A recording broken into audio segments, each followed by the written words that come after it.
The direction is the direction of the vector. Okay. Nothing too crazy here. Contrast that with a scalar, which only has a single component, right? Time would be a scalar. Whereas we might think of a displacement vector giving us both the distance traveled and the direction. And we'll deal with vectors quite a bit in here. Like I said, today is going to be more about, okay, let's get a common vocabulary. What do these things look like? And so one of the things when we get into the worksheet, you know, everybody's going to work at least one problem where you have to model the situation with vectors to figure out what's going on. It's really cool once you get used to vectors, the way they work and the amount of power they have, given how easy they are to use and manipulate. So let's take this situation. We'll make it very basic, right? Walk 3 miles north and 4 miles east. We've walked a total of 7 miles, right? That's our total distance. It's not our total displacement, though. Our displacement is a measurement from where we started to where we ended. So, walk 3 miles north, 4 miles east. This would be what we call our displacement vector. Here's one of the really cool things that we're going to love about vectors. What kind of triangle do we have there? We have a nice 90-degree triangle, right? And still getting used to the tech myself. Which means all of our right angle trig comes into play. Pythagorean theorem, right? That 5 miles, I didn't make that up. The square root of 3 squared plus 4 squared is 5. So all this stuff is going to bring back a lot of memories. We're gonna use trig a decent amount in here. I think it's really cool the way we see all the stuff you guys have built. You know, the trig, the derivatives, the integrals is all going to start to come together in this course. So when we talk about displacement, we're talking about how far do we go from our beginning to our ending, not necessarily how far our path of travel was.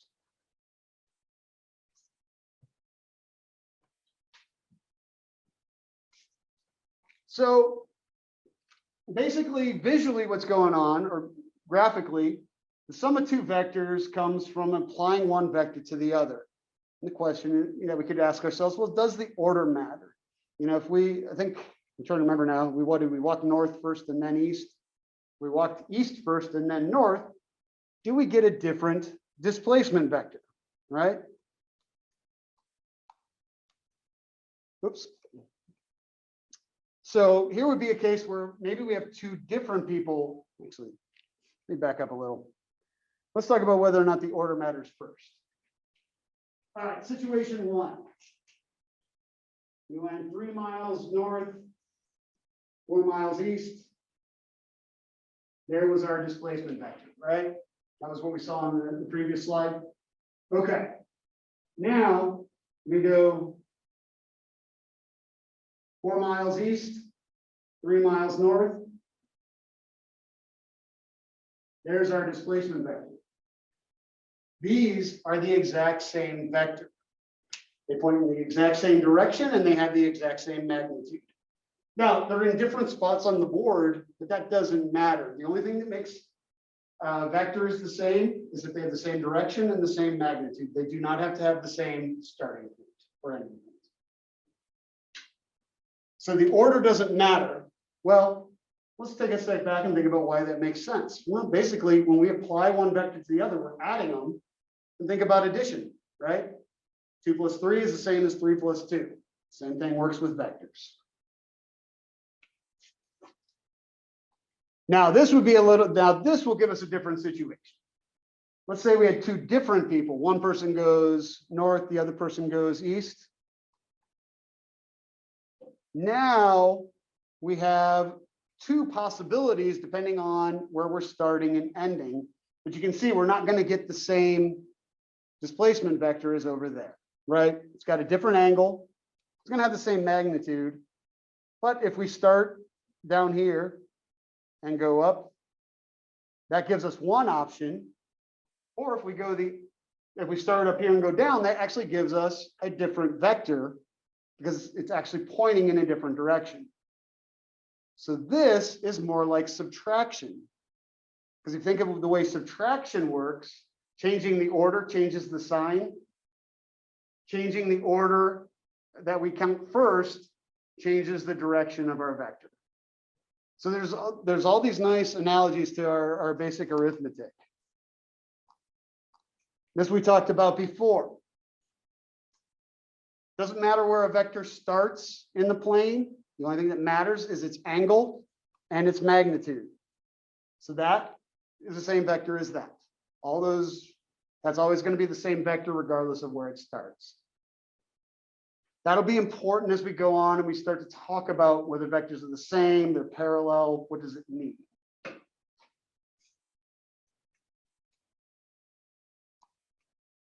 This to me is one of the most important things we'll talk about today. And one of the ideas I want you to take with you going forward is the vector being made up of components. You're going to hear me talk a lot about that in this class because it is a really interesting way of making sense of vectors. And even some of the problems that will work in the worksheet, being able to break it into components helps us make sense of it. So let's call this vector V. It's got two components. It's going to have, now if we're on the XY plane, it has a horizontal component and a vertical component. And those two components are perpendicular to each other. The reason this is important is because we may want to know the influence of a vector in the direction of another vector. Well, then all we need to do is break that initial vector into its components, one of which is parallel to our direction of interest and the other which is perpendicular. Because when we look at the component that's in our direction of motion, it's influencing our motion. But if it's perpendicular, it has no effect. So this idea of breaking a vector into components, you'll hear me harp on this when we do dot product and later this semester when we look at directional derivatives. But the idea is basic. It is just, there's two components to any vector. Those are the two components that made up that right triangle. And that's really nice because that's where all of these nice right triangle properties come out. You know, the Pythagorean theorem and all our right angle trig. So there's our right triangle again. So we'll do, you know, that's something we'll do more of as we go on. Again, this is just getting us some of the verbiage. You'll hear me say stuff like, well, what about the components of that vector? All right. Just a couple, we have two different notations of vectors. I want to talk a little bit about each because you're going to see both in here. You're going to see both in the homework. You're going to see both as you guys go on and take physics and take other math courses. Depends on the teacher. I do not mind you guys using either form, but let's just talk a little bit about them real briefly. So we have two, so in 2D, a vector has two components like we were just seeing. You're going to see me, this is typically how I like to write vectors with the angled brackets v1 comma v2. This is 100% the exact same vector right here. And what's happening here is the components are being multiplied by a unit vector in the horizontal and vertical directions. So these mean the exact same thing. Whatever you guys are more comfortable with. And again, you'll see both in the homework, you'll see both in the worksheets. There's nothing wrong with being able to go back and forth flexibly. But when it comes to you doing your work, you pick whichever one you like better. I and J are unit vectors. So I is a unit vector in the horizontal direction. I'm using my hand. So I is a unit vector in the horizontal direction. So it's saying, okay, we're going to multiply that component by the horizontal component because that's the direction that it's in. And then the J represents the vertical. Okay. So the way that it's kind of, you know how like an ordered pair you have X, Y. This works very similarly, horizontal, vertical, horizontal, vertical. The one thing I do want you to be careful of, and it's because I see it, and you know, it's one of the things that we'll keep an eye out for when we're working on problems. Don't mix the two together. Okay, what I mean is, don't do something like 3i and plus 4j with those brackets, because that doesn't have any meaning, right? It loses what the construct means. And in fact, even if I put the comma in there, this is not the same thing as 3, 4, right? So when you use the angled brackets, you do not need the I and J, you do not need plus. You kind of treat it almost like a point. If you do the other form, so this would be the same as 3i plus 4j, then you do need a plus, and you need something that shows that the I and J are vectors. You can see they got the little arrows over top, these guys here. Did it again. Those, you'll sometimes hear those called hats. So some people refer that to I hat and J hat, and and some people, again, you'll see some variety here. Now, this is something you won't see me do, but sometimes you'll see like this. And it looks a little bit more like a hat there than when you have the arrow.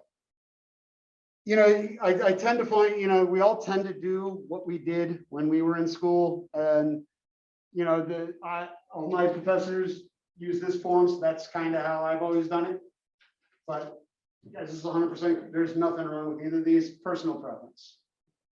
Use whatever you're most comfortable with.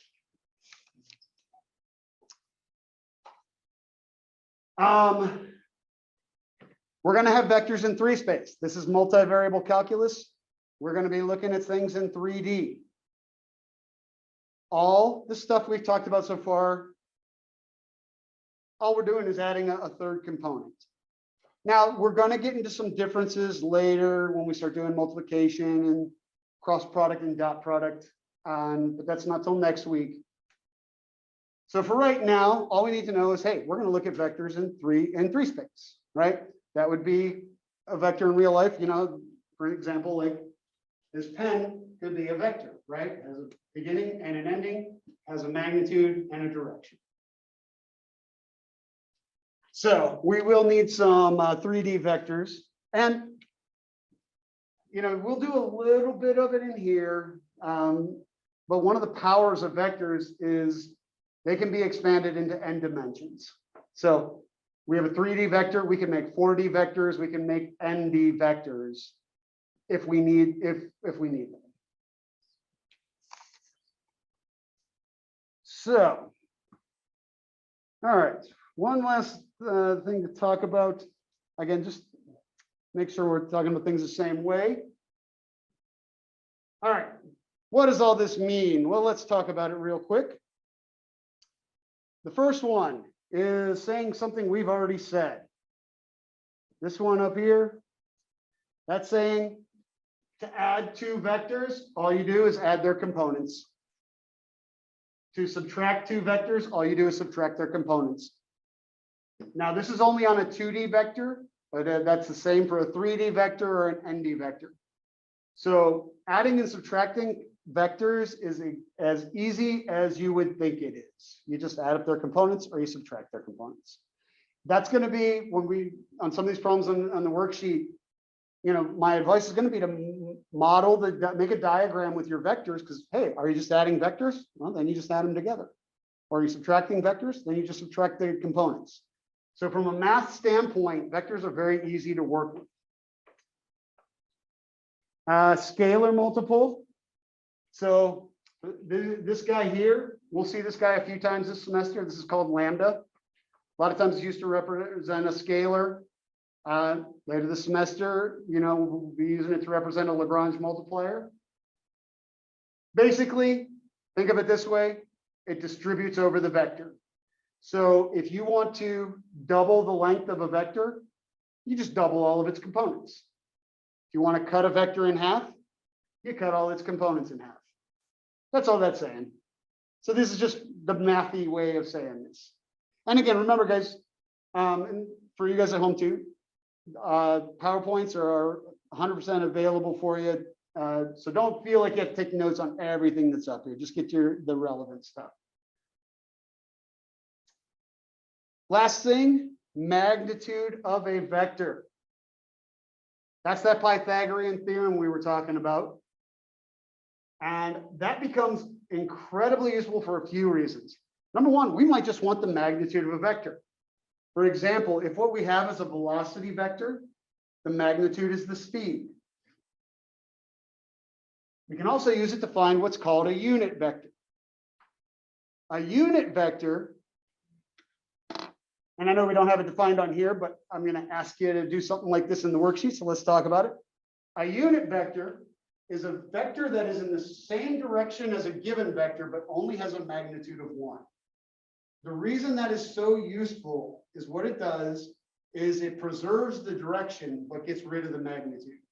So when you're talking about things like a dot product and you want to know the influence of one vector in the direction of another, you're going to see us use a unit vector a lot because all we want is the direction. We don't want the magnitude. So now here's how nice this is. I got a vector up here. Let's give it a name and not use that color. Let's call this guy V, because that's what we've called every vector so far. All right, very simple question.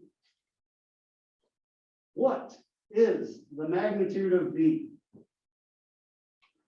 And you can actually tell me how to find it if you want. Here's how we would do this, right? Square root of the sum of the squares. It's just Pythagorean theorem. Square root of 25 or 5. There is our magnitude. That's what these double bars along the side of a vector. Some books only use a single bar on both sides. Yeah, I've seen that as well. I use double bar. That's the magnitude of this vector. All right. Well, let's say I want a unit vector that's in the direction of V. Okay, so I want a vector of magnitude of 1 that's in the same direction as the 3, 4 vector. I'm going to combine two of the things that we just did on here. Number one, I know I want it in the direction of V, right? The problem is the magnitude of V is 5. But I want the magnitude to be 1. So what I'm going to do is divide by the magnitude of V. Right? That's going to take care, because I know the magnitude of this is 5, and I'm dividing by 5, the magnitude has to be 1. This is going to create what we call a unit vector. Now here's where it's going to look similar to something on there. We know that this is 5, right? So this would be the same thing as 1/5 times our vector V. That's our scalar times V. Well, we know how to do that. 1/5 times 3, 4. That's it. I mean, we're done here. Or if we want, we know that that scalar distributes. 3/5, 4/5. What we have is a vector that is in the same direction as this one. That means they're parallel. We know they're parallel because they're a scalar multiple of each other. And we also know, because that scalar multiple was the reciprocal of the magnitude, we're guaranteed that this thing has a magnitude of 1. So again, what I think is really cool about this, not just today, but this course in particular, we're going to be pulling stuff like the Pythagorean theorem that you've been doing over the past few years of your math career, and seeing how we can leverage those to work more interesting problems. Questions about that? Now, here's the nice thing. If I said, hey, I want a vector parallel to this with a magnitude of 700, what can I do now? Yeah, I could, yeah, I know you guys didn't hear him, but this is a unit vector. All I got to do is multiply this vector by a magnitude of 700 or whatever magnitude we want, right? So this process of turning it into a unit vector preserves the direction. And because it only has a magnitude of 1, we can give it any magnitude we want just by multiplying it by a scalar. And now I did this in a 2D case, but this expands, this extrapolates to 3D and so on. Okay,